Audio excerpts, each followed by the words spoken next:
Assalamualaikum warahmatullahi wabarakatuh. Kembali lagi bersama saya. Kali ini saya akan menyampaikan penjelasan dari materi suhu. Sebelumnya untuk materi ini sudah saya ringkaskan dan saya kirim di Google Classroom. Saya harap kalian semua sudah mendownload dan membaca ringkasan materi yang sudah saya kirim tersebut. Jika ringkasan materinya sudah di-download, langsung saja dibuka. Nah, di situ pengertian suhu itu adalah suhu merupakan derajat panas suatu benda atau kuantitas panas suatu benda. Nah, di sini saya ingin menjelaskan terlebih dahulu kenapa suhu itu dikatakan sebagai derajat panas suatu benda. Oke, saya akan menjelaskan kenapa suhu itu dikatakan derajat panasnya suatu benda. Di sini saya mengilustrasikan. Ada es teh, kemudian teh hangat. Nah, pastinya kita semua tahu perbedaannya. Jika es teh itu rasanya dingin. Kemudian teh hangat jika disentuh rasanya hangat. Nah, di sini berarti ada dingin sama hangat. Dingin hangat itu merupakan suhu. Dari situ kita dapat menyimpulkan bahwa suhu itu adalah derajat panas dinginnya suatu benda. Itu adalah suhu. Nah, di sini berarti kita dapat menyimpulkan juga bahwa suhu teh hangat, suhu teh hangat itu lebih besar dibandingkan suhu dari es teh. Kemudian, alat untuk mengukur suhu disebut juga dengan termometer. Nah, termometer ini itu banyak jenisnya. Ada yang termometer digital dan ada juga termometer yang biasa kita gunakan misalnya di laboratorium. Satuan untuk menyatakan suhu disebut juga dengan derajat. Di sini untuk skala yang sering digunakan itu ada skala Celsius, Reaumur, Fahrenheit, dan Kelvin. Ini kita lihat pada gambar. Di situ ada termometer dengan skala Celsius, Reaumur, Fahrenheit, dan Kelvin. Nah, masing-masing dari termometer ini memiliki skala terendah sama skala tertingginya. Untuk bagian yang di bawah ini disebut juga dengan titik beku. Kemudian yang di atas ini merupakan titik didih. Untuk Celsius sendiri memiliki titik beku 0 derajat dan titik didih 100 derajat Celsius. Untuk Reaumur memiliki titik beku 0 derajat Reaumur dan memiliki titik didih 80 derajat Reaumur. Begitu juga dengan Fahrenheit, itu memiliki titik beku 32 derajat Fahrenheit dan titik didih 212 derajat Fahrenheit. Untuk Kelvin, dia memiliki titik beku 273 derajat Kelvin dan memiliki titik didih 373 derajat Kelvin. Saya akan menjelaskan kepada kalian bagaimana mengubah misalnya dari termometer dengan skala Celsius diubah ke Fahrenheit. Nah, saya geser. Nah, misalkan saya gambar.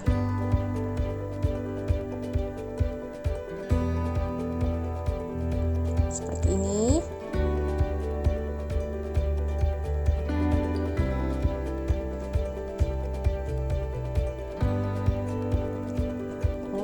Warna hitam.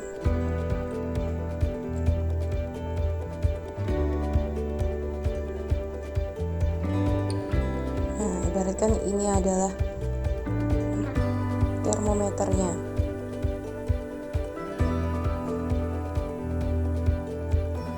Ini Celsius, kemudian Reaumur, Fahrenheit, Kelvin. Untuk Reaumur tadi dia memiliki titik beku 0 derajat, titik didihnya 100 derajat. Kemudian Reaumur memiliki titik beku 0 derajat, titik didih 80 derajat. Nah, kemudian untuk Fahrenheit itu memiliki titik beku 32, titik didih 212. Kemudian untuk Kelvin itu memiliki titik beku 273, titik bekunya 373. Oke. Nah, di sini untuk Celsius berarti skalanya 100 skalanya. Kemudian Reaumur 80. Terus Fahrenheit 180.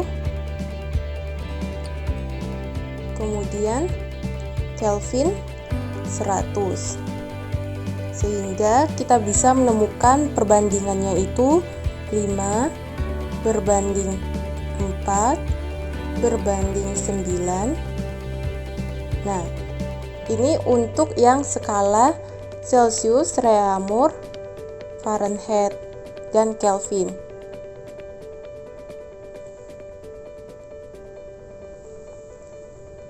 Oke, nah di sini terus kita lanjut.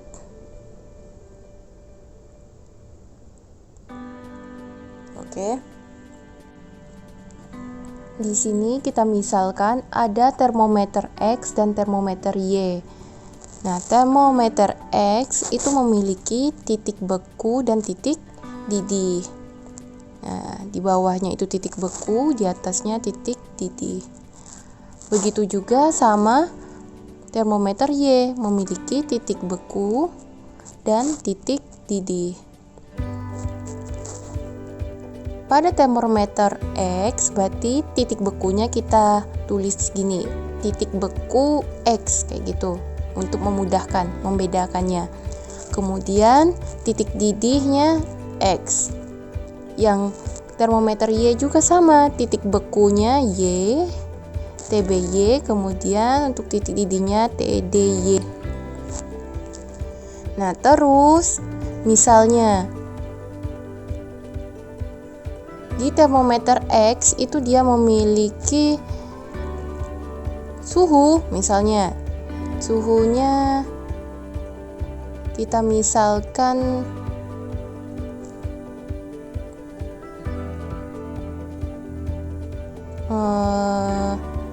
A kayak gitu. Berarti ini adalah AX.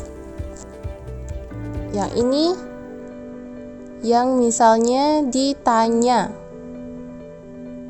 atau kita buat di sini AY.